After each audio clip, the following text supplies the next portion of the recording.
Entonces vamos a comenzar con estas unidades.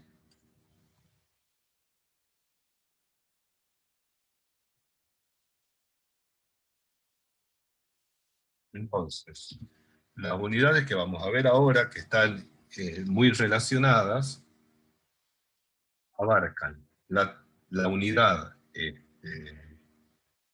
7 y 8. La 7 tiene que ver con la temperatura, el calor, los termómetros, escalas termométricas, acción del calor sobre los cuerpos, o sea, dilatación lineal superficial y cúbica, cantidad de calor, calor específico, cambios de fase, en fin. Y la 8 tiene que ver con la transmisión del calor, conducción, la definición del flujo, el fenómeno de convección, solamente mencionarlo, radiación y la ley de Stefan-Boltzmann. Bueno, comencemos entonces. Acá pueden ver un alto horno a donde se está fabricando acero. El hierro fundido que se ve acá está a 1500 grados centígrados. Se usa eso para eliminar las impurezas. La pregunta ¿es correcto decir que el hielo fundido contiene calor? Bueno, ya vamos a contestar debidamente esa pregunta. Primero comencemos con la ley cero de la termodinámica. Establece que si dos sistemas A y B están cada uno en equilibrio térmico con un sistema C, fíjense, el sistema A y el sistema B están aislados entre sí, pero en contacto térmico con el sistema C. Podemos decir entonces que los sistemas A y B están en equilibrio térmico entre sí. Entonces, si A y B están en equilibrio con C, entonces A y B están en equilibrio entre sí. Eso establece la ley cero de la termodinámica, y aunque parezca algo evidente, tiene muchas consecuencias para el estudio del calor y la temperatura. Entonces, podemos decir que dos sistemas están en equilibrio térmico si y solo si están a la misma temperatura. Dicho de otra manera, si están en equilibrio térmico con un tercer sistema C, está a una cierta temperatura, A y B están en equilibrio térmico entre sí.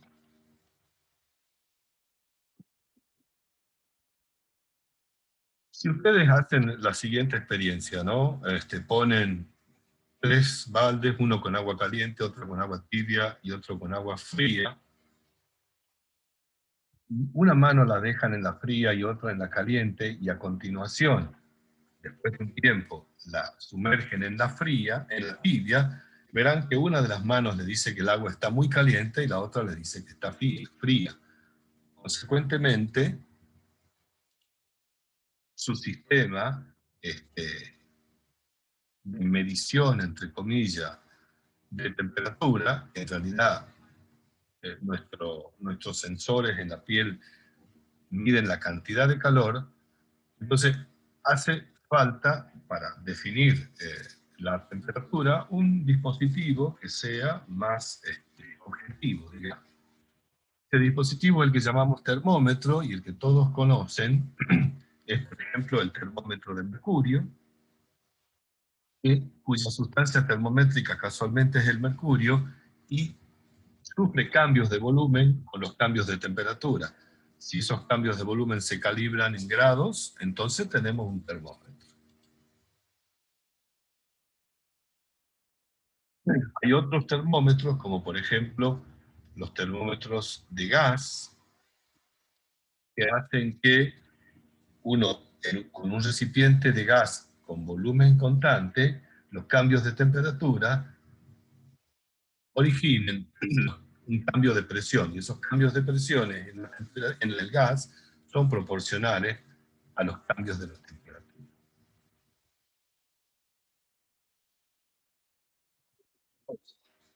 Dijimos que dos sistemas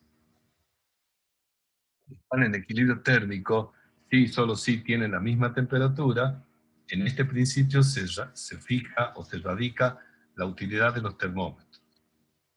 Un termómetro realmente mide su propia temperatura. ¿Perdón? Entonces, si cuando está en equilibrio térmico con otro cuerpo, las temperaturas deben ser iguales. Si difieren las temperaturas de los sistemas, no pueden estar en equilibrio térmico. Por eso es que cuando ustedes miden su temperatura con un termómetro, el proceso se realiza en cierto tiempo. No es que lo ponen, por ejemplo, el termómetro debajo de su axila y instantáneamente está. No. Se realiza un intercambio de calor hasta que el termómetro, que está a la otra temperatura, adquiere la temperatura de su cuerpo y en ese instante la temperatura que ustedes tienen es la misma que la del termómetro. O sea, mejor dicho, la del termómetro es la misma que la que ustedes tienen. Y leyendo la temperatura del termómetro, indirectamente tienen la suya. Hay diferentes tipos de termómetros que usan diferentes sustancias termométricas. Por ejemplo, una lámina bimetálica que tiene dos metales, cuyos coeficientes de dilatación son distintos, la tira se dobla, están unidos, hacia el efecto más se expande. Entonces, al que menos se expande, perdón. Entonces, una tira bimetálica se puede usar como un termómetro. Sí, habrán visto este tipo de termómetros, por ejemplo, en los tipos de soldadores. Acá tienen un termómetro que se usa para medir la temperatura del vino, por ejemplo. Es un termómetro de mercurio. Acá hay otro termómetro que ustedes habrán visto funcionar ahora en época de pandemia, en el cual se llama arteria para termómetro para arteria temporal, que mide en realidad la radiación infrarroja de la piel, que cubre una de las arterias más importantes. Puede ser en la cabeza, pero también puede ser en las manos, ¿no es cierto? No hay un contacto entre el termómetro con la piel. El detector infrarrojo es el que hace la medición. Entonces, en este caso, el termómetro no hace falta que entre en contacto con la piel o con lo que queremos medir. Simplemente está midiendo la radiación que emite ese cuerpo. Hay también termómetros de resistencias eléctricas que son transductores que cambian la resistencia en función de la temperatura. Son muy usados y los rangos van desde menos 200 grados centígrados a 850 o más aún, ¿no? Dependiendo de la temperatura a la que se funda ese metal. Bueno, ahora vamos a plantear un ejercicio. Este ejercicio, como ya venimos haciendo, está disponible en la unidad 7, es el 1, para resolver en clase, y dice lo siguiente. Si se introduce un termómetro en una olla de agua caliente y se registra la temperatura del termómetro, ¿qué temperatura se va a registrar? ¿La del agua, la del termómetro, un promedio entre la temperatura del agua y el termómetro, o un promedio ponderado de la temperatura del agua y del termómetro, con mayor énfasis en la temperatura del agua, o un promedio ponderado del agua y del termómetro, con mayor énfasis en la temperatura del termómetro? Como tienen al ejercicio, es el número 1 en la unidad 7, que ya está disponible. Si hacen clic ahí, pueden contestarlo, por favor.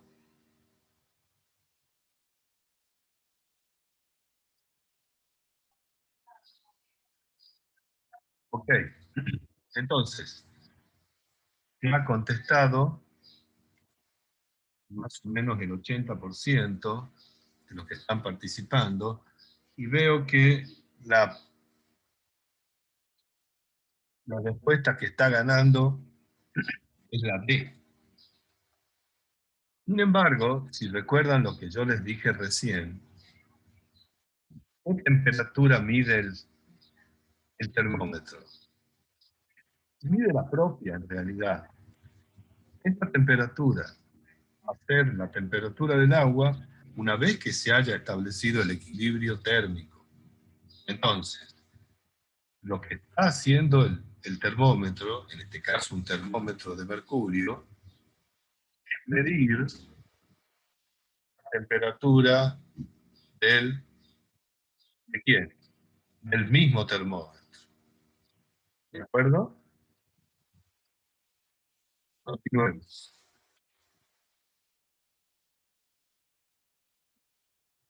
Bueno, es importante para dejar en claro el concepto. Él mide su propia temperatura, que coincidirá con la del agua cuando se establezca el equilibrio térmico.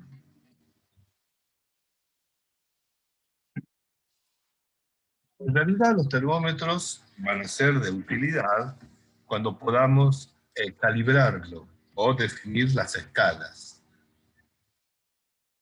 La que nosotros usamos es la escala centígrada, pero en Estados Unidos y en los países anglosajones se usa la escala Fahrenheit. Y también está la otra escala, que es la escala Kelvin o escala absoluta, que se usa a nivel científico sobre todo.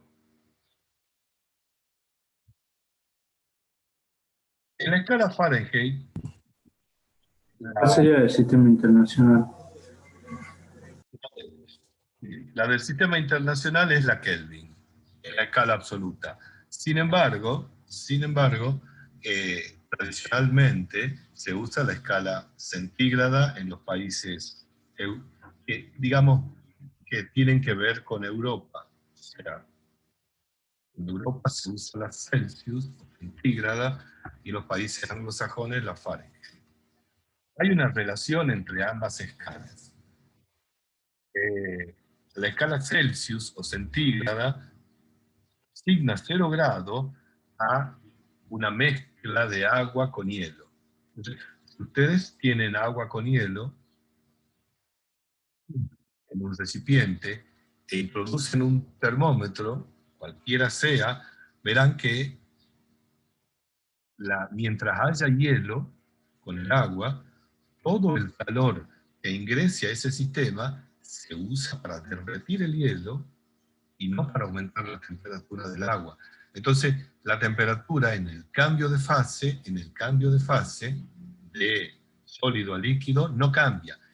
Bueno, lo que hace la escala Celsius es asignar a ese valor 0.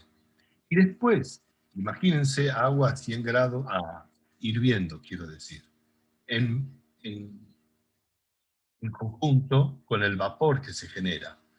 Todo el calor que ingrese al sistema o salga, se usará para generar vapor o para convertir el vapor en agua. A ese valor se le da el valor de 100. Entonces, en este intervalo está dividido en 100 partes iguales para la escala centígrada, y lo que hace la escala Fahrenheit es asignar al 0, 32, y al 100, 212, y divide en 180. Si nosotros aplicamos una relación de proporcionalidad, el teorema de Thales, podemos ver que para una temperatura determinada T sub C, el segmento T sub C menos 0 es al segmento 100 menos 0, como T sub F menos 32 es a 212 menos 32. Y queda establecida una proporcionalidad que nos da una relación entre las dos escalas. Fíjense que si yo conozco el valor de la escala Fahrenheit, puedo obtener el de la escala centígrada, y viceversa. Si conozco el valor de la centígrada, puedo conocer el de la Fahrenheit. Acá pueden ver ya el dibujito a la derecha, donde las escalas parten de 0 para la centígrada y 32 para la Fahrenheit, y el 100 coincide con el 212. Lo que una escala divide en 100, la otra lo divide en 180. Si hacemos un poquito de álgebra, podemos poner que T sub F es 9 quintos de T sub C más 32. O bien, que T sub C es 5 novenos de T sub F menos 32. Y acá hay otro ejercicio, es el ejercicio 2. Dice, ¿cuáles de los siguientes tipos de termómetro tienen que estar en equilibrio térmico con el objeto que se mide con la finalidad de dar lecturas exactas? Recuerden lo que dijimos recién. ¿Cuál tiene que estar en equilibrio térmico con el objeto que se mide para dar una lectura exacta? La de la tira bimetálica, un termómetro de resistencia, un termómetro para la arteria corporal, temporal, ese que no hace falta que esté en contacto, el termómetro A como el B, o todo. En el ejercicio 2, piénsenlo un poquito y contéstenlo, por favor.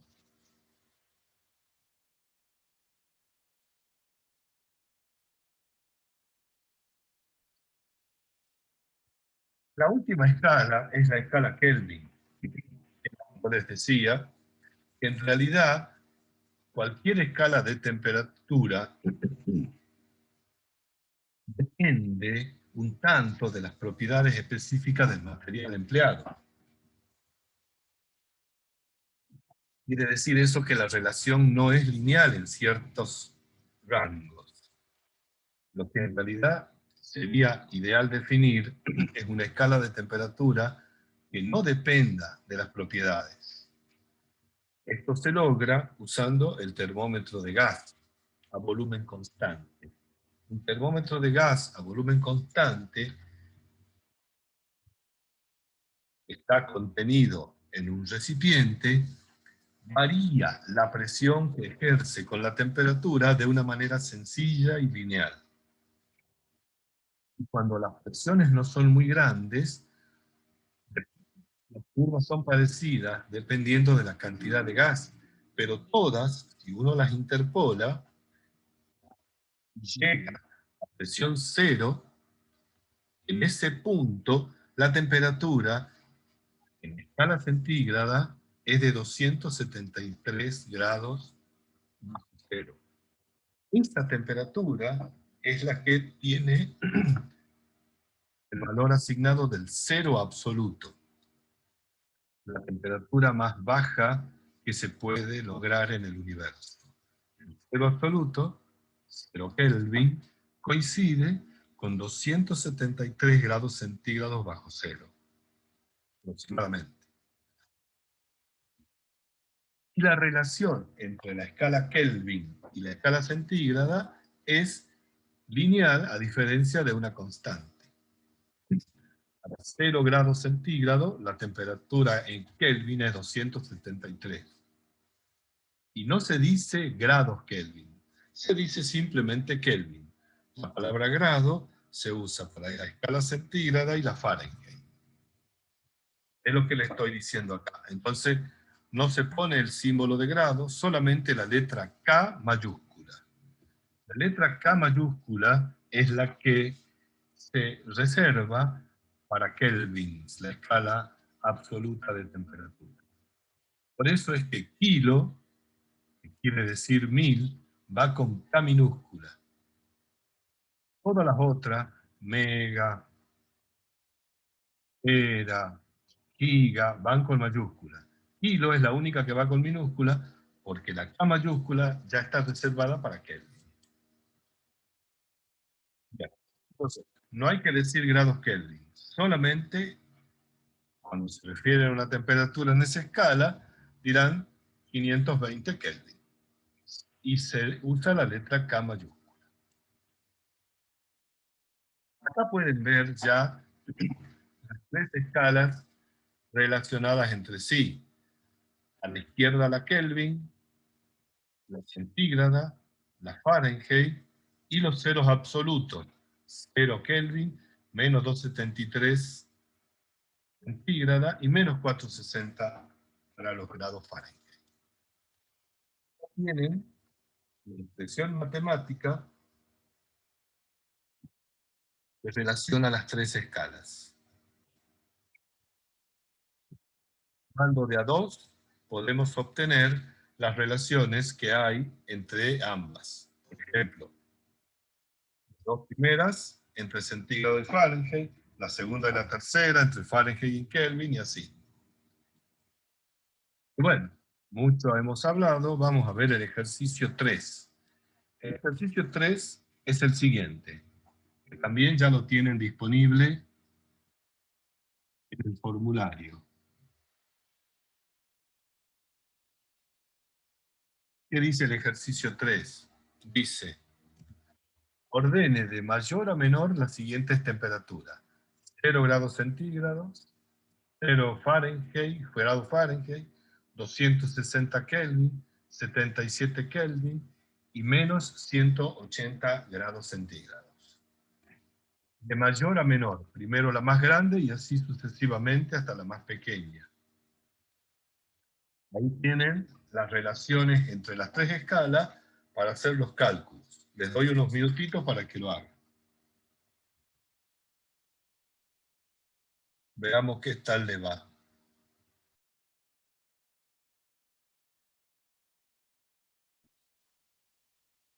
Bien. Bueno, la mayoría ha contestado correctamente. La correcta era 1, 3, 2, 5, 4. Algunos se confundieron y contestaron al revés. 5, 4, 2, 3, 1, que sería el orden inverso, digamos.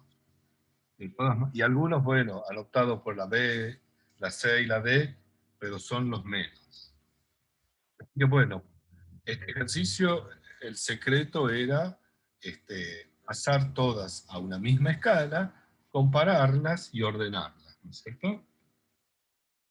Continuemos entonces. Si no hay alguna pregunta, continuemos. Ahora que hemos visto ya los termómetros, podemos hablar de la acción del calor sobre los cuerpos.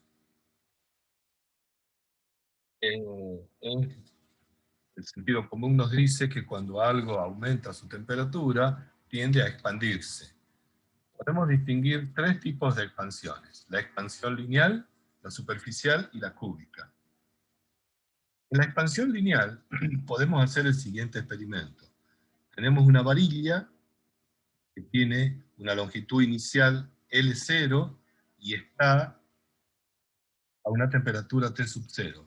Si nosotros incrementamos la temperatura, la varilla incrementa su longitud en un delta de L, si la temperatura se incrementa en delta de T. Si ahora duplicamos el aumento de temperatura, vemos que directamente el aumento de longitud se duplica también. Podemos realizar otro experimento. Tenemos la varilla que tiene una longitud inicial L0. Si nosotros, ya habíamos visto, aumentábamos la temperatura a un delta de T, teníamos un delta de L.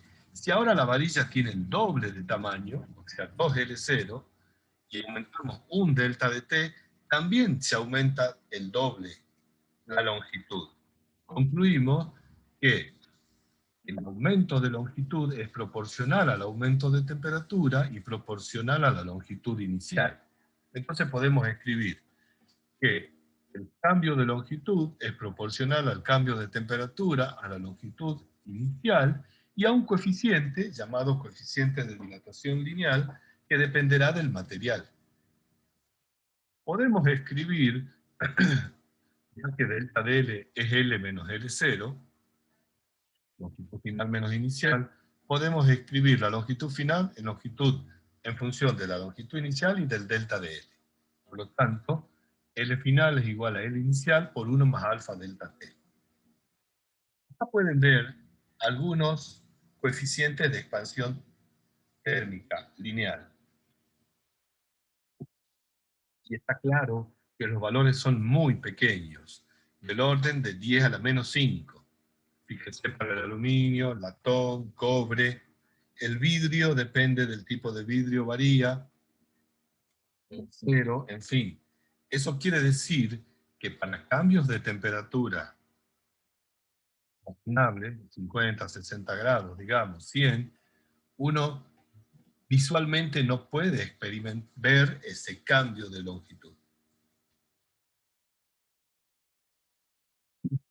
Y ahora, en vez de suponer que es una varilla, tenemos una rectangular o cuadrada, por ejemplo, cuadrada en este caso,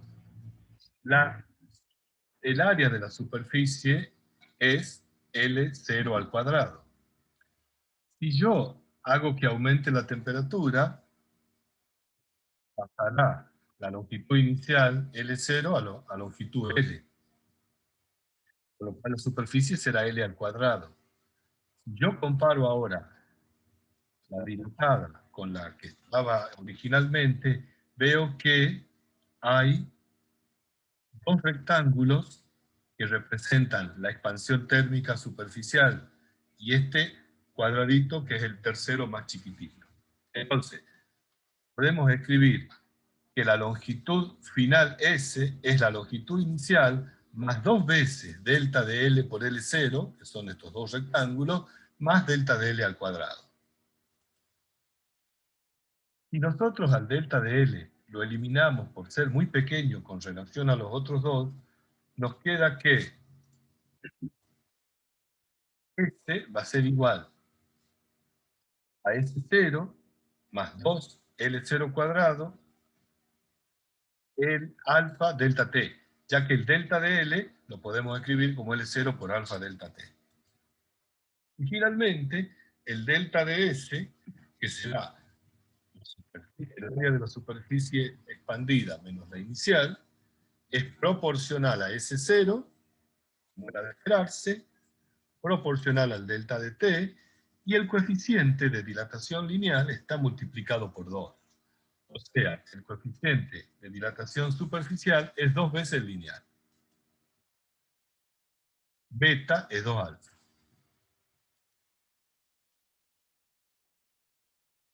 Finalmente, la expansión superficial podemos asignar que es como si, ¿ha visto cuando se hace una ampliación de una fotografía? Pasamos de un formato 10 por 15 a un 13-18, por ejemplo. Bueno, cuando se hacían fotos en papel. Lo mismo ocurre con la expansión superficial. Por ejemplo, si tenemos en frío una placa que tiene un agujero, el agujero se agranda proporcionalmente, el orificio. Y para la expansión volumétrica, simplemente nos llevamos de lo que estudiamos en la superficial, el delta de B será gamma B sub 0 delta T, proporcional al volumen inicial y al cambio de temperatura, y gamma es 3 veces alfa. Hay algunos valores para el líquido, para los sólidos y algunos líquidos, como el mercurio, la glicerina y el etanol. Entonces, los valores son muy pequeños. 10 a la menos 5 es el orden. Acá vamos a ver un ejercicio como para explicar los conceptos. Un topógrafo usa una cinta métrica de acero que tiene 50 metros de longitud a 20 grados centígrados. O sea, está calibrada para esa temperatura. ¿Qué longitud tiene la cinta cuando la temperatura es de 35 grados? Obviamente será mayor. Cuando está a 35 grados, el topógrafo utiliza la cinta para medir la distancia. El valor que se lee en la cinta es de 35,794. ¿Cuál será la distancia real? Bueno, lo planteemos. El delta de T, pasamos de 20 a 35, es 15 grados. ¿Cuánto se dilata la cinta? Será el coeficiente de dilatación. El acero por la longitud de la cinta, por los 15 grados. Fíjense que poner Kelvin o centígrado hubiese sido lo mismo. Y nos da que la cinta se dilata 9 milímetros, casi un centímetro, en 50 metros. O sea que la longitud total de la cinta será los 50 metros que tenía originalmente más lo que se dilató. O sea, 50,009 metros. Fíjense, 9 milímetros, un poquitito menos que un centímetro. Por otra parte, queremos ver cuál es la distancia real que midió, teniendo en cuenta que la medición se realizó a 35 grados centígrados. Imaginémoslo que esta sea la distancia a medir.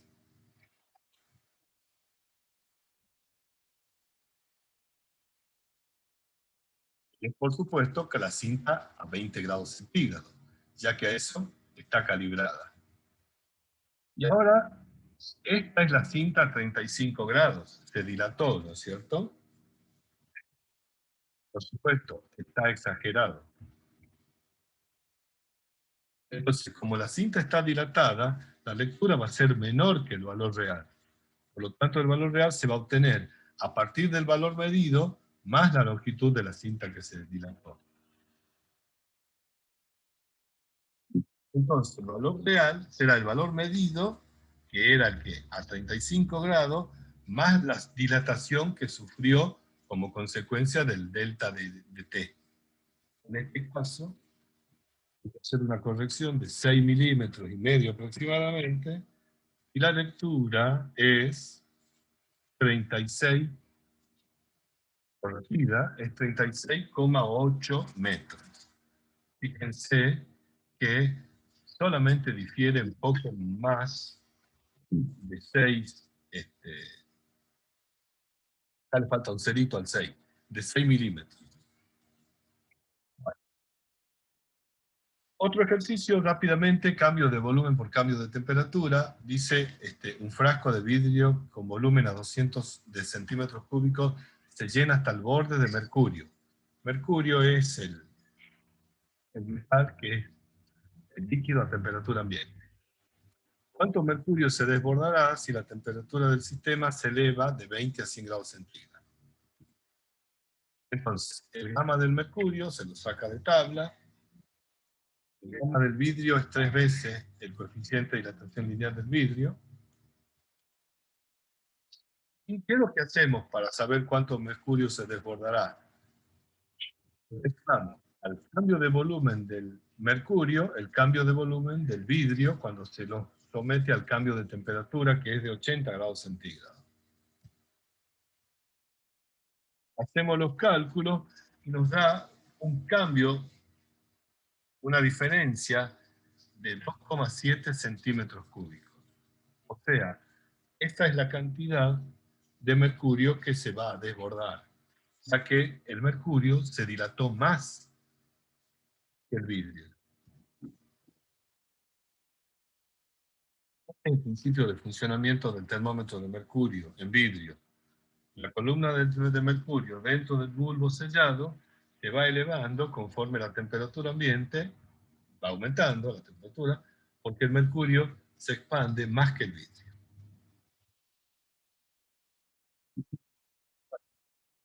Por último, la expansión térmica del agua, ¿no? Eh, Fíjense que si uno relaciona el cambio de volumen con la temperatura que experimenta el agua, vemos que es aproximadamente lineal en la primera gráfica. A medida que aumenta la temperatura, aumenta el volumen. Sin embargo, nosotros fijamos la atención entre los 0 y 4 grados, vemos que a medida que la temperatura aumenta, desde 0 hasta 4 grados, el volumen del agua va disminuyendo.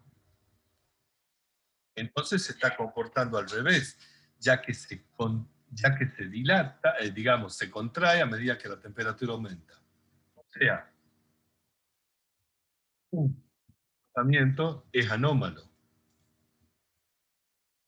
con respecto a lo que vimos del rango de temperatura mayor.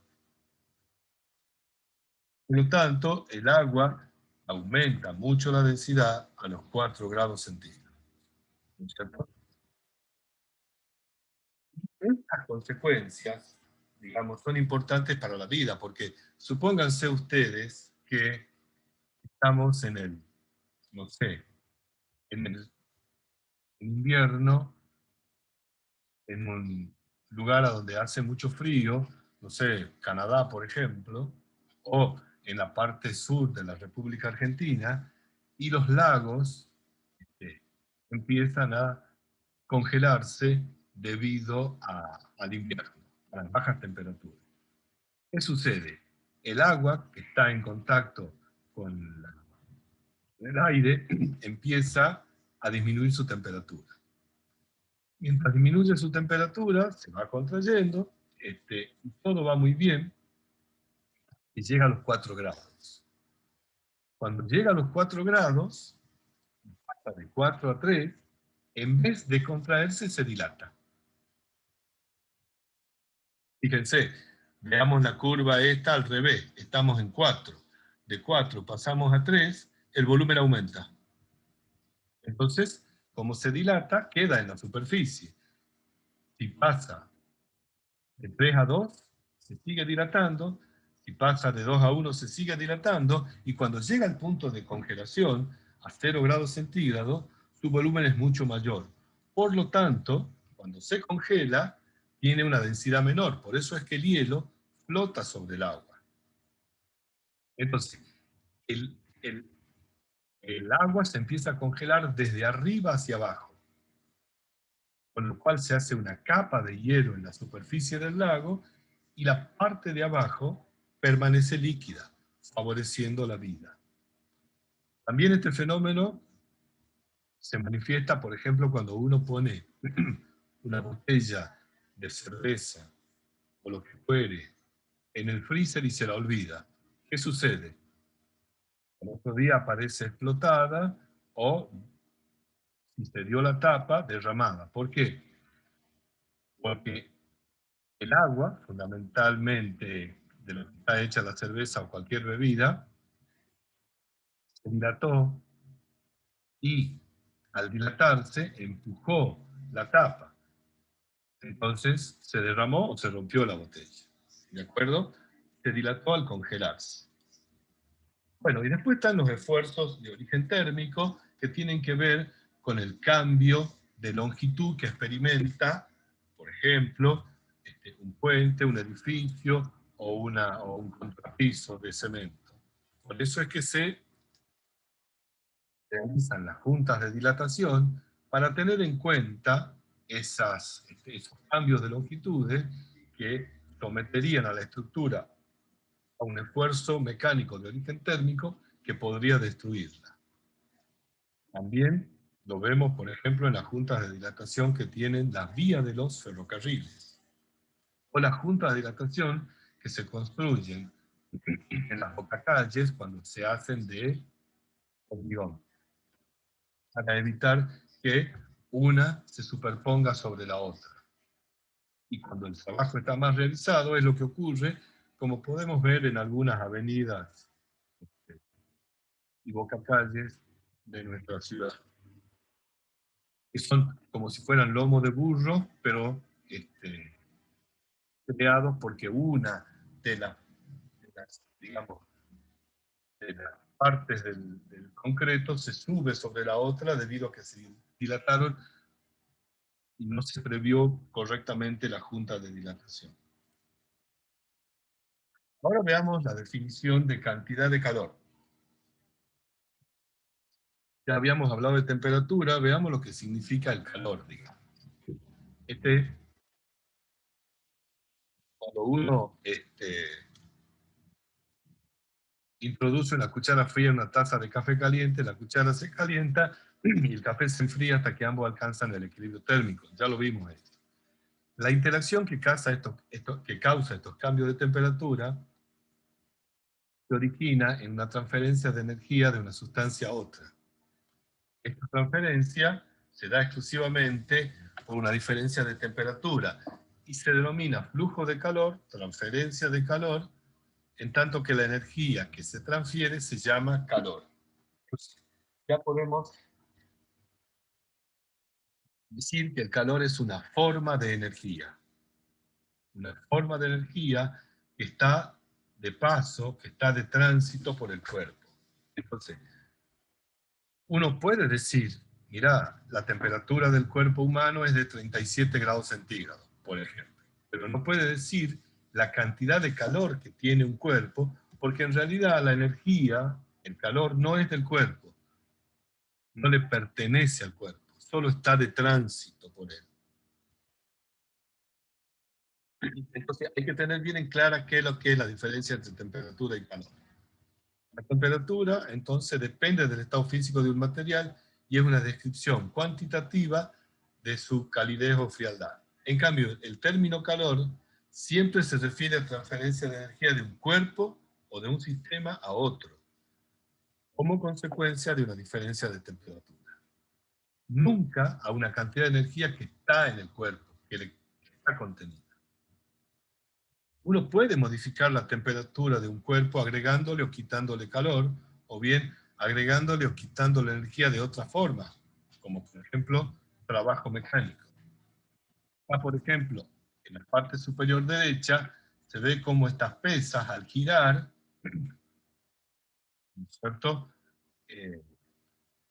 Agitan el agua, aumentando su temperatura, realizando un trabajo mecánico. Entonces, el calor es una forma de energía que está en tránsito por el cuerpo. Como es energía, en el sistema internacional se mide en joule, pero también se designó para el calor exclusivamente la caloría, abreviada cal. Se define como la cantidad de calor que hace falta para elevar la temperatura de un gramo de agua de 14,5 grados centígrados a 15,5 grados centígrados. Entonces, esa es una unidad nueva que se usa casi exclusivamente de energía para el calor, ya que el calor es una forma de energía. También se usa la kilocaloría, que es la caloría alimenticia, sería 1000 calorías. Acá a la derecha pueden ver, por ejemplo, creo que esto es de arroz, el valor nutritivo por cada 100 gramos de producto. Tiene unas 3.338 kilocalorías o calorías alimenticias, que equivalen a 1.437 kilojoules. Se usa también la unidad térmica británica o BTU, pero bueno, nosotros no la vamos a usar. Una caloría equivale a 4,186 joules, una kilocaloría equivale a 1000 calorías, y son 4168 joules, y la BTU, que son 1055 joules o 252 calorías. Esto es fit y esto es libra-pie. Pero son unidades inglesas que simplemente se las menciono, pero nosotros no la usamos. Aclarar que la caloría no es unidad del sistema internacional, pero como muy conocida y se usa mucho en la vida diaria, la vamos a la- considerar. ¿Qué es el calor específico? Vamos, para designar el calor, vamos a usar la letra Q, mayúscula. Cuando el calor está asociado a un cambio de temperatura de T, lo llamamos dQ. O si es un delta de T, será un delta de Q. Observamos que la cantidad de calor Q necesaria para elevar la temperatura de una masa M en cierto material de T1 a T2 es aproximadamente proporcional al cambio de temperatura y a la masa. Entonces, el calor es igual a M por delta T y por C, donde C se llama calor específico. Y el calor específico es una cantidad que es característica de cada material.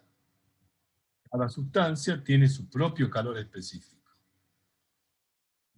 El calor específico es la cantidad de calor que hay que aumentarle a un gramo de una sustancia para que su temperatura aumente en 1 grado centígrado. Bueno, En la ecuación esta del calor específico, el calor y delta de T pueden ser positivos o pueden ser negativos, según se ingrese el calor al cuerpo o se lo extraiga. Si son positivos, entra calor al cuerpo y aumenta su temperatura. Y si son negativos, sale el calor del cuerpo y disminuye su temperatura. Entonces, el calor es cantidad de energía en tránsito por un cuerpo. El calor específico del agua, una de las sustancias, mejor dicho, la sustancia más abundante acá en este planeta, es 1 caloría por gramo de grado centígrado o bien 4.190 joules por kilogramo Kelvin. En realidad el calor específico varía con la temperatura, pero nosotros lo vamos a considerar constante dentro de todos los rangos. Acá pueden ver algunos calores específicos en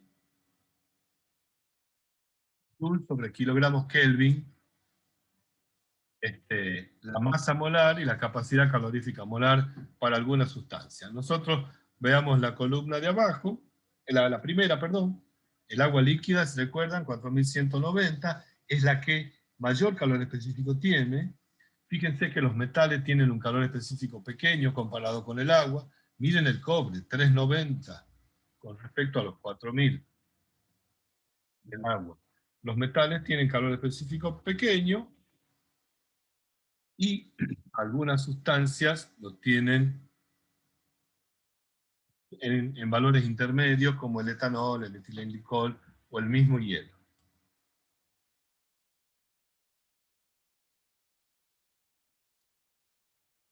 Vamos a otro ejercicio para tratar de fijar este concepto. Supongamos que queremos calcular la cantidad de calor que se requiere para producir un cuadro de fiebre que esté asociado a un resfrío. Ustedes saben que cuando uno le agarra gripe o un resfrío, su temperatura aumenta. Tenemos una persona de 80 kilogramos que tuvo fiebre y registró una temperatura, dice, de 39 grados centígrados, cuando su temperatura normal es de 37. ¿Cuánto calor se requirió para elevar su temperatura a esta cantidad? Bueno, no tenemos que usar la ecuación Q igual a mc delta T.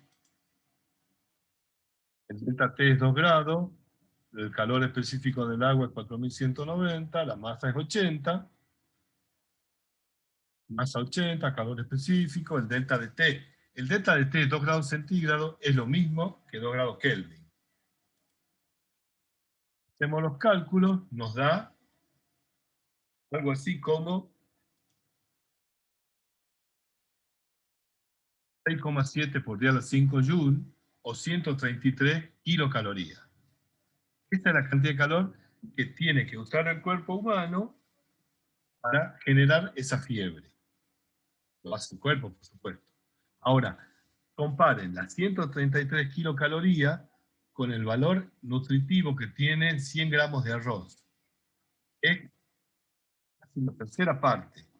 Quiero decir con esto que el cuerpo no necesita mucha energía para generar una fiebre, digamos.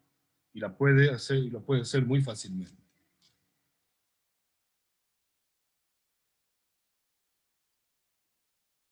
Ahora veamos la parte de los cambios de fase, que son cambios que se realizan a temperatura constante.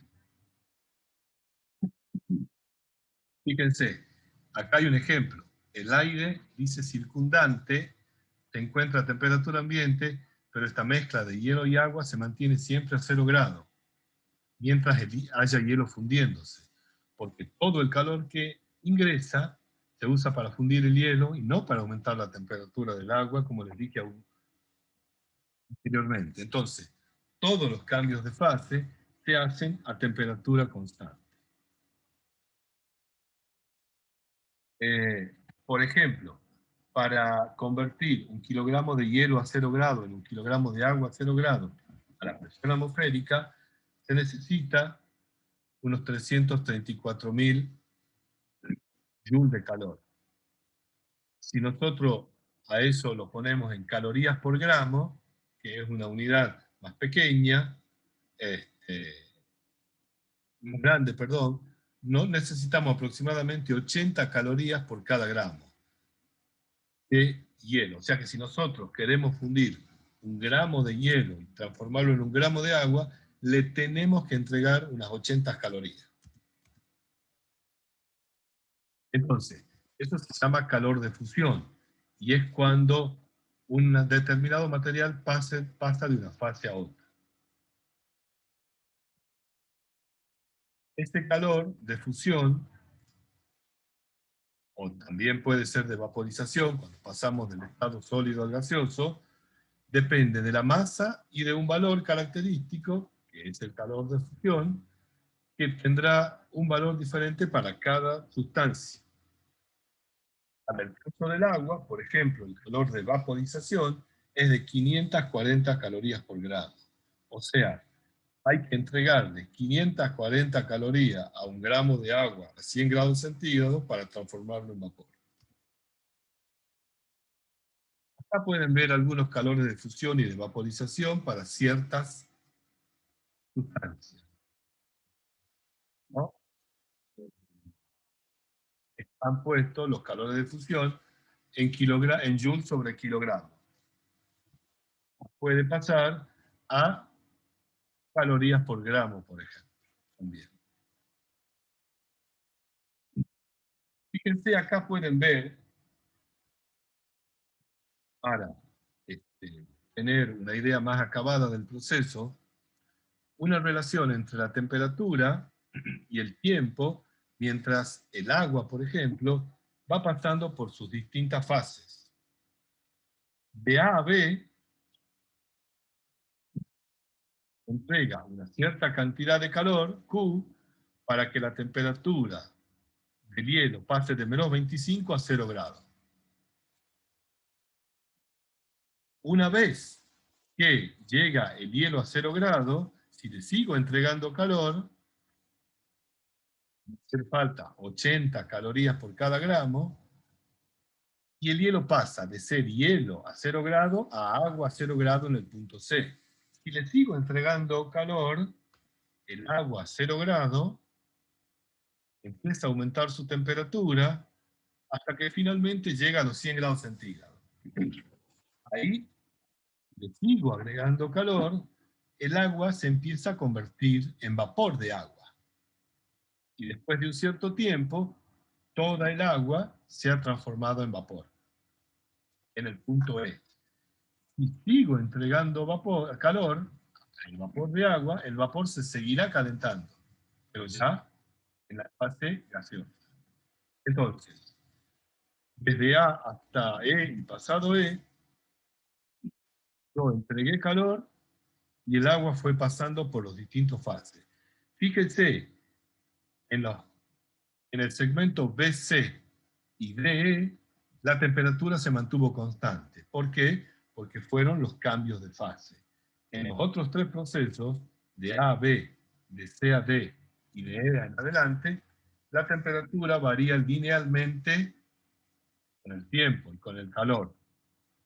Pero esa variación tiene diferentes pendientes, ya que los calores específicos del hielo, del agua y del vapor son distintos.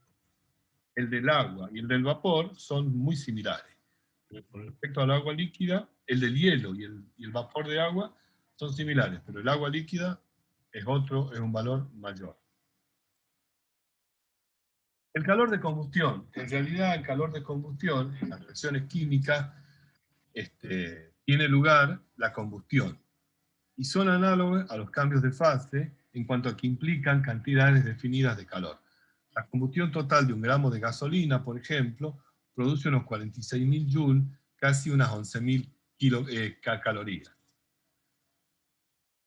Los valores energéticos de los alimentos también se definen igualmente. Al decir que 1 gramo de, por ejemplo, mantequilla de maní contiene 6 calorías, queremos decir que se liberan 6 kilocalorías cuando los átomos del carbono e hidrógeno de la mantequilla reaccionan con el oxígeno, con la ayuda de las enzimas del cuerpo, y se convierten por completo en dióxido de carbono y agua.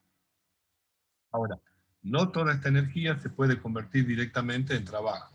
O sea, nuestro cuerpo, cuando nosotros ingerimos comida, almacenan esa comida, si no la usamos, en forma de grasa, para usarse posteriormente, o se la usa para mantener, digamos, el organismo vivo. Bueno, una combustión siempre da como resultado dióxido de carbono, vapor de agua, energía y algún otro compuesto. En la combustión se genera el dióxido de carbono. Por eso es que nosotros respiramos oxígeno y exhalamos dióxido de carbono. Tienen algunos valores energéticos de algunos alimentos por cada 100 gramos. Fíjense, el arroz, la harina, el pan, la pasta, que son los que más engordan, ¿no? Fíjense, la cerveza es bastante, esta cerveza rubia, no sé si será un error, pero es bastante light. El whisky, el ron y algunas, fíjense el aceite de oliva, la mantequilla, la mayonesa, el valor energético por cada 100 gramos, ¿no?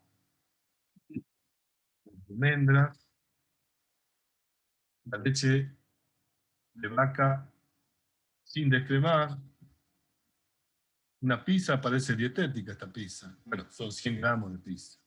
En fin, sigamos.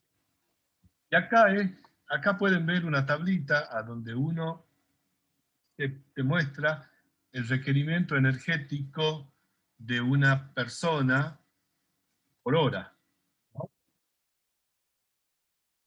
Cuando está sentado, cuando está escribiendo, cuando está caminando, cuando está corriendo, bailando, haciendo gimnasia, o cuando hace, fíjense que la natación, subir una montaña o correr, son los que mayores energías requieren, ¿no?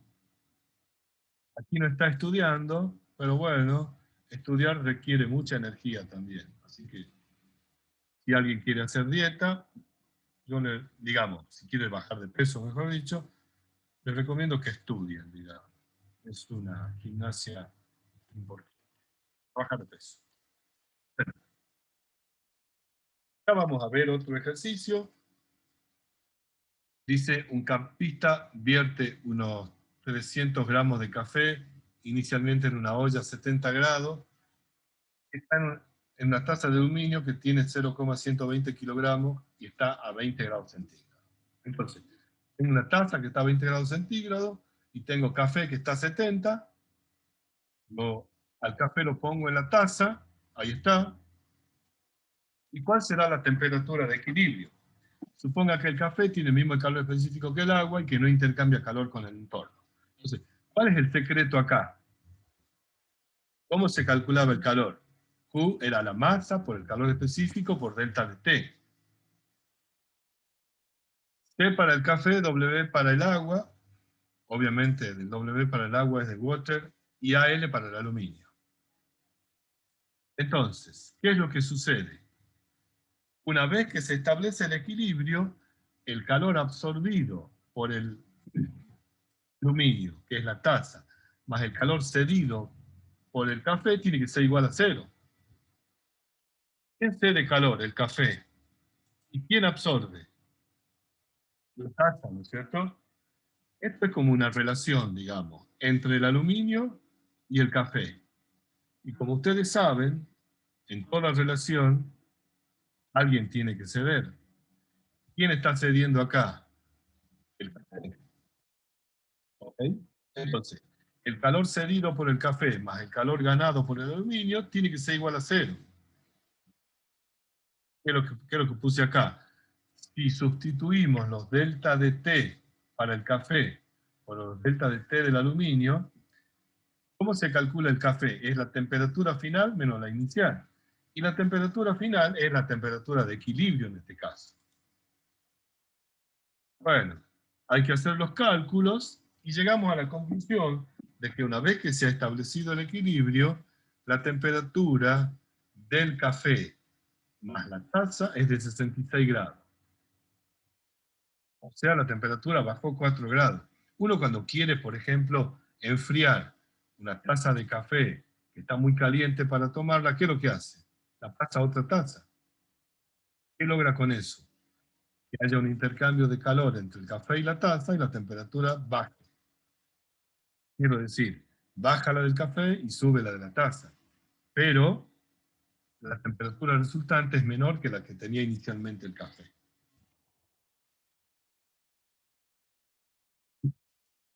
Y acá tienen otro ejercicio para que hagan. Dice, esperen, ¿no? Un bloque de metal de 50 gramos que se encuentra a 200 grados se sumerge en un envase que contiene 0,400 de agua a 20 grados centígrados. Si al medir la temperatura final de equilibrio es de 22,4, el calor específico del metal vale... Bueno, entonces tienen que resolver este ejercicio.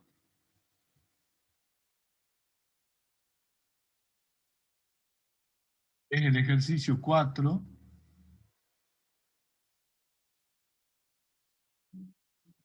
Que está disponible en la unidad 7. Y recuerden, el calor cedido más el calor absorbido vale igual a 0, y el calor era mc delta T. Y delta T es la temperatura de equilibrio menos la temperatura inicial. Acá lo que tienen que despejar es el calor específico del metal. Fíjense si lo pueden hacer, les doy unos minutitos. Grabación. Entonces, si ahora, con respecto al ejercicio anterior, incluimos el cambio de fase, veamos cómo se resuelve este ejercicio. Un vaso contiene 0,25 kilogramos de gaseosa, consideremos que es agua, está inicialmente a 25 grados centígrados, y la pregunta es, ¿cuánto hielo, inicialmente a menos 20 grados centígrados, se debe agregar para obtener una temperatura final de 0 grados centígrados con todo el hielo derretido? Entonces, yo tengo una gaseosa que está caliente, está a 25 grados, y me preguntan, ¿cuánto hielo voy a tener que agregar a menos 20 para que al final, cuando se derrita, sea todo agua o gaseosa con agua a 0 grados? Bien, volvemos a la misma expresión. El agua y el hielo intercambian calor, el calor cedido por el hielo y el absorbido por la gaseosa. Al revés, el calor absorbido por el hielo y cedido por la gaseosa tiene que ser igual a 0. Como siempre, alguien tiene que ceder. ¿Sí? Y ahora hay que tener cuidado acá. Para el caso, el I significa hielo, ice, y W es water, que sería la gaseosa. Entonces, el hielo tiene que pasar de menos 20 a 0, mc delta T, y se tiene que convertir en agua cero. Por eso está este tercer término, que es la masa del hielo por el L de fusión. O sea, el hielo pasa de menos 20 a 0 y se convierte en agua cero. Son los dos términos. Y el otro es el mc delta T de la gaseosa. La gaseosa pasa de 25 a 0. ¿Okay? Reemplazamos, ordenamos un poquito con de álgebra, porque tenemos que despejar la cantidad de hielo, m sub i, ice, despejamos, hacemos los cálculos, y después de reemplazar los valores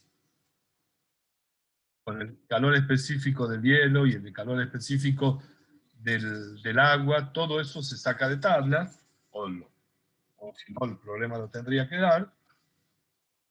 Llegamos a la conclusión de que hacen falta 70 gramos de hielo a menos 20 grados centígrados para que te pueda tomar la gaseosa a 0 grados. Tomar una gaseosa caliente a 25 grados cuando hace calor es insoportable. ¿De acuerdo? Finalmente hay otro ejercicio acá,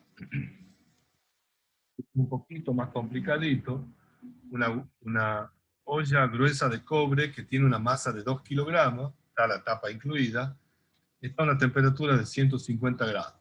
Se vierte en ella 0,10 kilogramos de agua a 25 grados centígrados, se tapa la olla para que no se escape el vapor y pregunta, ¿cuál es la temperatura final de la olla y de su contenido? Y determine la fase líquida, gaseosa o una mezcla de ambas que tiene el agua. Suponga que las relaciones están entre la olla y el agua. Entonces, traduciendo, tenemos una olla que está a 150 grados, la destapo, le pongo 100 gramos de agua a 25 grados y la tapo. ¿Qué va a pasar? Va a haber un intercambio de calor entre la olla y el agua. ¿Qué puede pasar? Pueden pasar tres cosas. Que nada de agua hierva y la temperatura sea menor que 100, podría ser. Que parte del agua hierva y se produzca una mezcla de agua y vapor a 100. O que toda el agua hierva se produzcan 100 gramos de vapor y una temperatura de más de 100 grados o 100 justo. Todo dependerá del calor que tenga disponible para entregar, para ceder la olla. Entonces, consideremos el caso 1. El calor cedido por la olla más el absorbido por el agua tiene que ser 0. Decimos que nada hirvió y todo es agua a menor que 100. Por lo tanto, hay un intercambio de calor MC delta T entre el cobre y el agua. Me da, si hago los cálculos, 106 grados. Pero 106 grados es una temperatura mayor que la de ebullición, por lo tanto esto no es posible. Quiere decir que parte del agua va a hervir. Entonces analicemos el caso 2. Para el caso 2, parte del agua hierve, la temperatura final de equilibrio va a ser 100. Y alguna fracción se va a convertir en vapor a 100. Esa fracción es una fracción X que será un número entre 0 y 1. Bueno, 0 no, porque si no, no habría transformación. Entonces, ¿cómo escribimos la ecuación? En relación a la anterior, se nos agrega el término de vaporización. Una parte de la masa X, una parte X de la masa, fíjense, una parte X de la masa se va a transformar en vapor.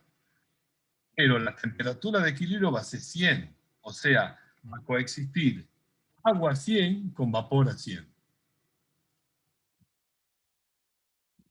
Vamos, hacemos los cálculos y nos da que X vale 0,034. Está entre 0 y 1, como dijimos. Si multiplicamos eso por la masa, me da que 3,4 de agua se convierte en vapor a 100. O sea, ¿qué sucede? Perdón. ¿Qué sucede? Oh, me fui de la pantalla. ¿A dónde estaba? Acá.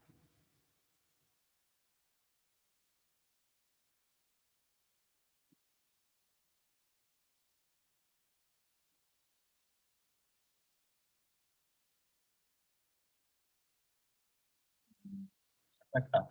¿Qué es lo que sucede? Entonces, cuando yo tapo la olla, toda el agua llega a 100 y queda un resto de calor de la olla que hace que 3,4 gramos de agua se conviertan en vapor. Y ahí se termina la cosa. Como no consideramos el intercambio de la olla y el agua con el ambiente, quedaría eso eternamente, digamos, supuestamente. Por supuesto, al cabo de un tiempo hay intercambio de calor con el ambiente y tarde o temprano terminará todo a la temperatura ambiente. Pero eso no se considera en este problema. Ahora hay un ejercicio 5 que se los planteo rápidamente a ver si podemos terminar. Fíjense, dice, si tomamos un bloque de hielo y le añadimos calor a un ritmo constante, o sea, tomamos el bloque de hielo y lo ponemos en una hornalla, de manera que entregue una cierta cantidad constante en el tiempo. Puede estar en máximo, en mínimo, pero siempre igual. Entonces, Y pasa eso, después de un cierto tiempo T, todo el hielo se habrá convertido en vapor de agua 100. ¿De acuerdo? Ahora, ¿qué habrá a la mitad del tiempo? ¿Habrá hielo a 100? ¿Habrá una mezcla de agua y hielo a 0? ¿Habrá agua a una temperatura entre 0 y 100? ¿O una mezcla de agua y vapor de agua a 100? Ahí tienen el dibujito que les va a servir como guía para interpretar este problema. La temperatura en función del tiempo. Fíjense, y los cambios de fase y los incrementos de temperatura del agua y del hielo. Después de un tiempo T, todo evapora 100. ¿Qué habrá a la mitad del tiempo? Una de estas cuatro tienen que contestar. Vamos, chicos. A ver si lo razonan.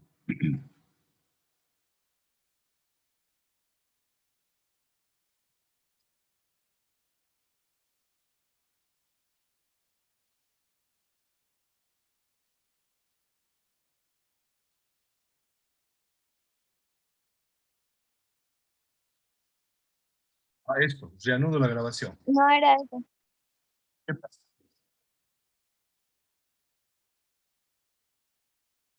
¿Hay alguna pregunta? No, no, era para decirle que no se olvide de grabar. Sí, sí, sí, ahí está. Bueno, listo. Son tres mecanismos, decimos los de transferencia. Conducción, convección y radiación. La conducción es cuando dentro de un cuerpo o entre dos cuerpos que están en contacto entre sí. Por ejemplo, si ustedes ponen en contacto su mano con un bloque de hielo, notarán que se les empieza a enfriar. Habrá una transferencia de calor desde su cuerpo al bloque de hielo. O si ponen un trozo de hierro en contacto con una llama, notarán que el hierro empieza a aumentar su temperatura y va aumentando, y si ustedes lo tienen agarrado con la mano, lo tendrán que soltar porque si no se quemará. Es la conducción, cuando es como si las partículas del cuerpo se dijeran entre la que está en contacto con la llama, le diga a una que yo me estoy calentando, calentate vos, y eso se va transmitiendo de una a otra molécula. La convección, sin embargo, depende del movimiento de una masa y de una región del espacio a otra. Por ejemplo, los vientos son corrientes de convección, las corrientes oceánicas son corrientes de convección. Cuando un fluido aumenta su temperatura, se dilata, en este caso el aire, por ejemplo, asciende, y ocupa el lugar aire más frío, a menor temperatura. Entonces, se produce una corriente de convección natural. Y por último, la radiación, que es transferencia de calor por radiación electromagnética. Un ejemplo clásico es la luz del sol, que nos llega a nosotros sin que haya materia entre el sol y la Tierra. Como pueden ver en una habitación las diferentes formas de conducción o de transferencia de calor. En este radiador,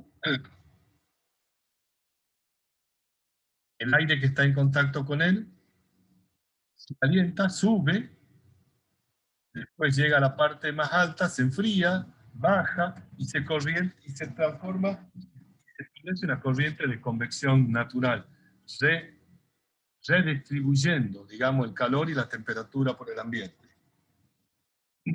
La radiación, que es solamente por el hecho de que está a una temperatura absoluta mayor que cero, y la conducción a través de las paredes o de las ventanas. Conducción. Bueno, la conducción se la analiza, digamos,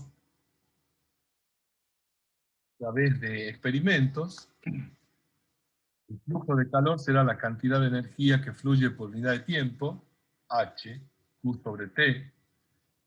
Si nosotros duplicamos el área, o sea, en vez de haber un conducto que haya dos similares, vemos que la cantidad de calor se duplica.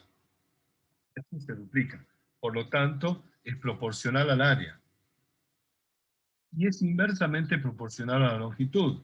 Si nosotros vemos que duplicamos la longitud del conducto, H disminuye a la mitad. Entonces, podemos determinar experimentalmente que el flujo de calor por conducción es directamente proporcional al cambio de temperatura, a la diferencia de temperatura que hay entre el foco hot, que es caliente, y cold, que es el frío,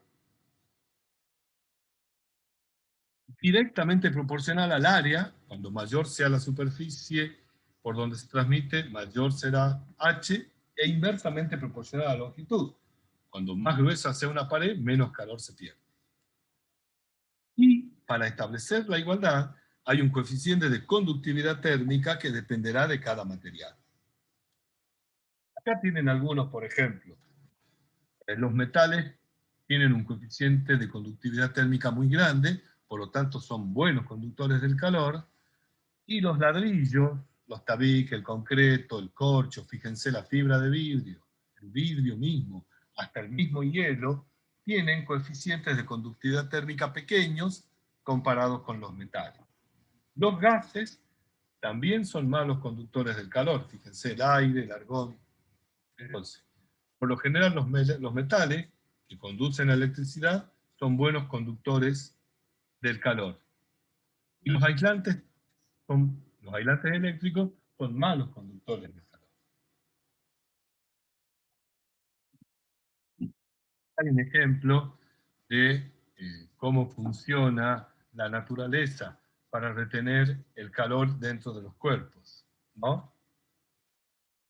En el caso de la grasa de una ballena jorobada de Groenlandia, comparado con el valor de K para un zorro en la piel con el pelaje. Se ve que el aislante para el zorro es 6 veces mejor que para la ballena, por lo tanto, para equiparar eso, la capa de grasa tiene que ser mucho más gruesa. Sin embargo, si el zorro se moja, o no, digamos, porque pierde todo su capacidad de aislarse del calor. Bueno, podemos escribir la expresión del flujo del calor en función de la resistencia térmica. La resistencia térmica de un material está dado por el cociente entre la longitud de la capa aislante y su constante térmica, conductividad térmica. Acá pueden ver, por ejemplo, 3 materiales puestos uno a continuación del otro y el flujo de calor que va de izquierda a derecha. Entonces, habrá una caída de temperatura, delta de T, en cada uno de los materiales, siendo delta de T1 la del material 1, delta de T2 del material 2 y delta de T3 del material 3.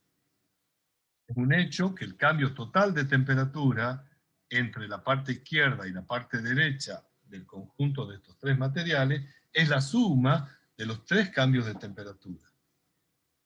Si nosotros escribimos eso en función del flujo, podemos determinar que las resistencias térmicas se suman. Y la resistencia térmica total de un aislante que está formado por 3 materiales es la suma de la resistencia térmica de cada uno de ellos.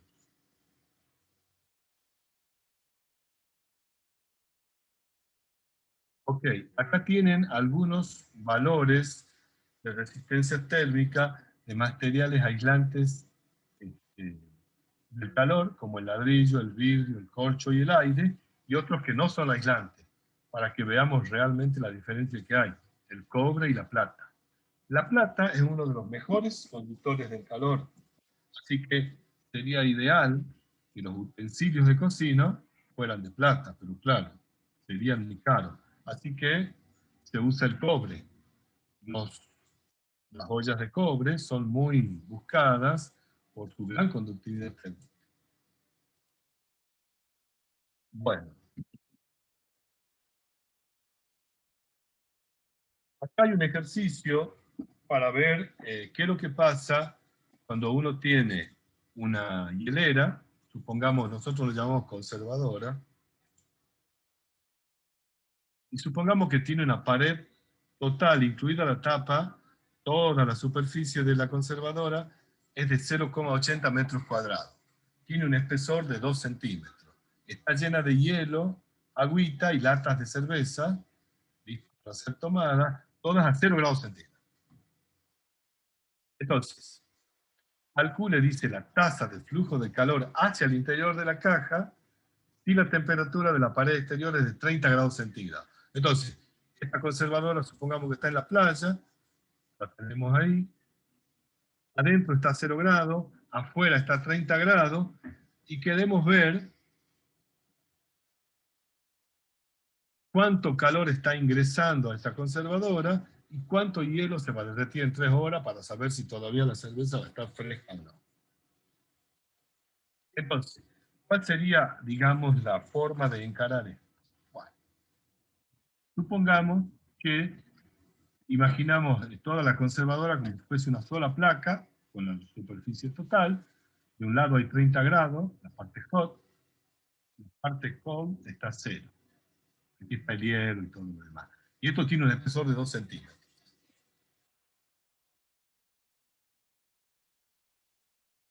El K del poliestireno es 0,027. Por supuesto es pequeño porque es un gran aislante térmico. La superficie es 0,80. El delta de T es 30. Y, el L se lo pasamos a metros, 0,020. Hacemos el cálculo y nos da 32,4 Joule por segundo. Joule por segundo es unidad, energía sobre tiempo es potencia, y eso significa que por cada segundo de tiempo están entrando a la conservadora 32,4 Joule de energía.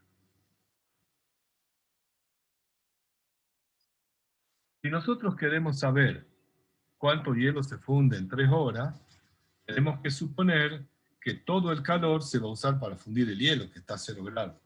Entonces Q será H por T. Y el tiempo son las 3 horas, que son los 10.080 segundos. Si multiplicamos 3 por 3.600. El calor de fusión del hielo hemos dicho que era 80 calorías por gramo o 334 por 10 a la 5 joule por kilogramo. Así que hacemos el cociente. Q va a ser la cantidad de calor por unidad de tiempo, que eran los 32,4 joule, por el tiempo, son los 10.800 segundos. El L de fusión era este de aquí abajo. Hacemos el cociente y vemos que en 3 horas solo se fundió 1 kilogramo de hielo. Bueno, es buena la conservadora, digamos. Si nosotros tenemos adentro más de 2 o 3 kilos de hielo, la verdad que tenemos para 6 o 7 horas tranquilamente conservando la cerveza con la temperatura para tomar.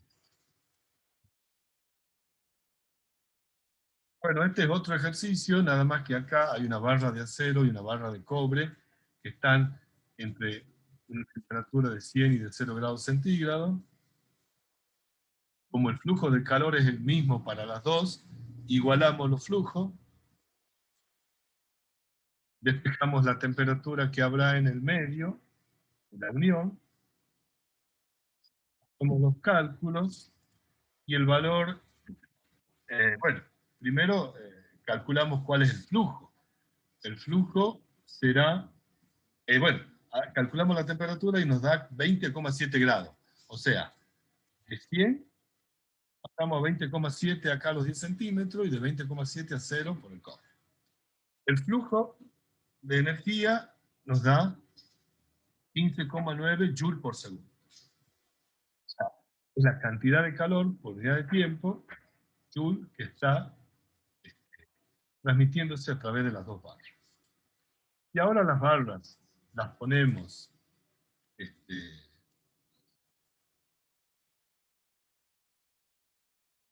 en paralelo, como muestra acá, y el cobre y el acero lo conectamos en paralelo y no en serie, y hacemos los cálculos, vemos que ahora el flujo total va a ser la suma de los dos flujos. Porque ustedes tienen que considerar que el flujo de calor es como si fuera algo que fluye de un lado a otro. Incluso lo podríamos considerar como si fuese agua. En el caso anterior era común, y ahora habrá un flujo para el cobre y otro para el acero. Y la suma de los dos será el flujo total. Fíjense que ahora da 97,1 vatios con respecto al caso anterior. La convección. Bueno, la convección no la vamos a estudiar detenidamente ni cuantitativamente, sino más bien cualitativamente. Porque es un fenómeno de transmisión del calor bastante complejo. Entonces, ¿de qué depende, digamos? La corriente de calor causada por convección es directamente proporcional al área superficial. Esto explica las áreas superficiales grandes que tienen los radiadores o las aletas de enfriamiento. Para el caso, por ejemplo, de los radiadores para la CPU o para los grandes transformadores. La viscosidad de los fluidos frena la convección natural, formando una película superficial que en una superficie vertical suele tener el mismo valor aislante que 1,3 centímetros de madera terciada.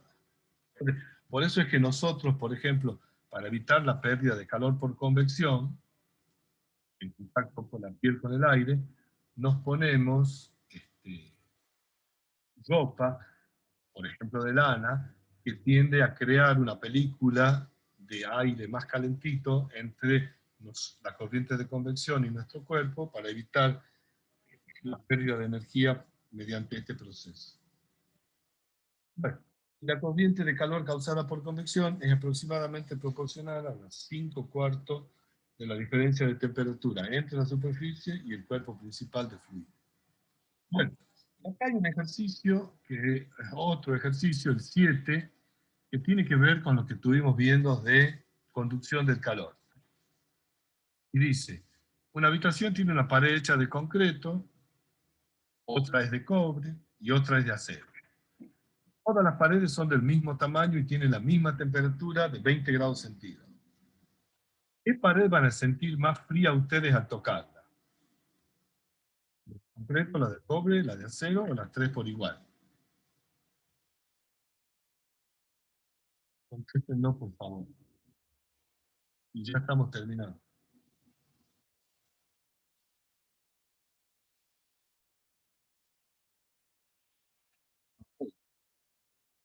Hay bastantes que han contestado ya, y la verdad que las respuestas son variadas, digamos.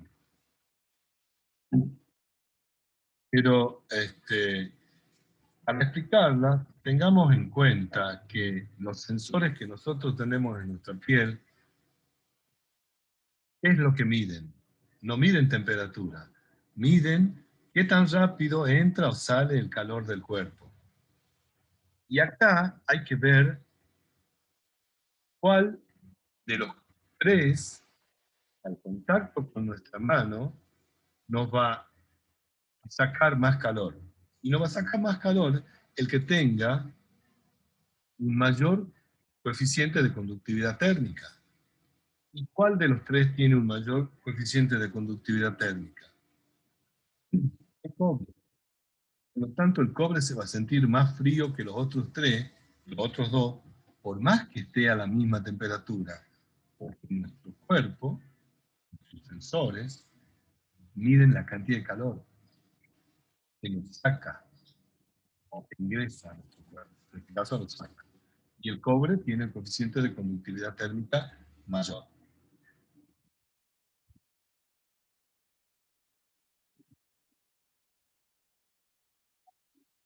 Y después acá, bueno, este ejercicio lo vamos a dejar pendiente también porque si no, no vamos a terminar.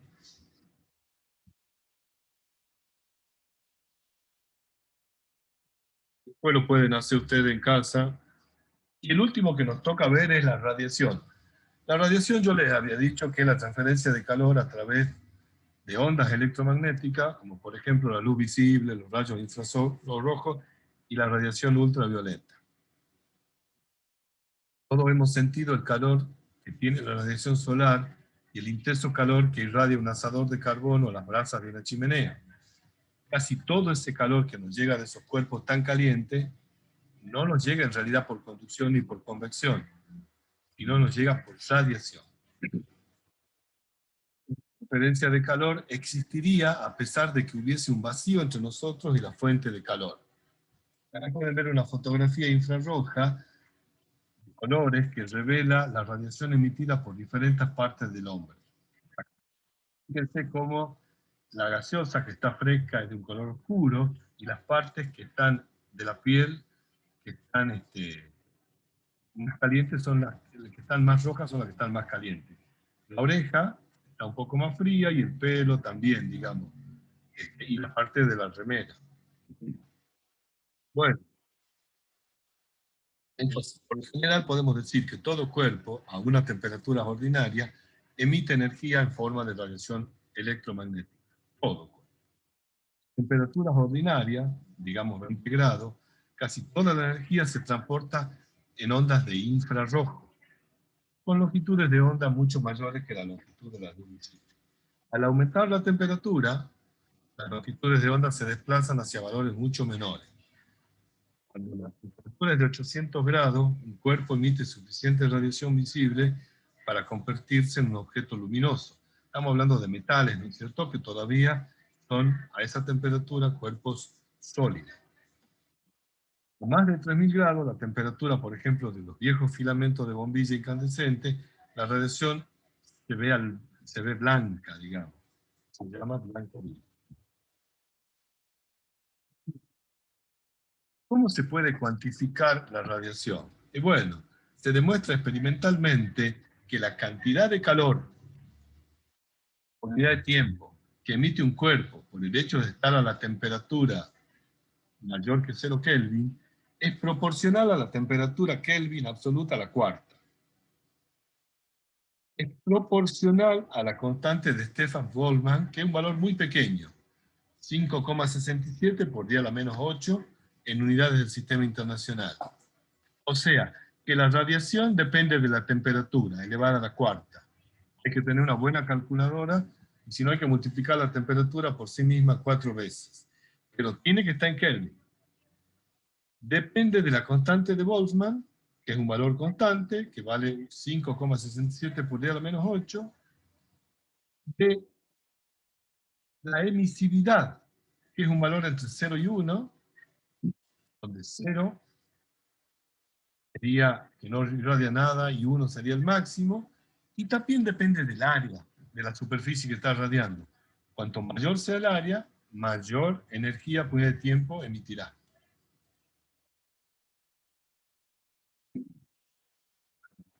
Con eso ya estaríamos terminando. Acá hay un ejercicio, dice: una placa de acero delgada, cuadrada, 10 centímetros de lado, se calienta en una forja de hierro a una temperatura de 800 grados centígrados.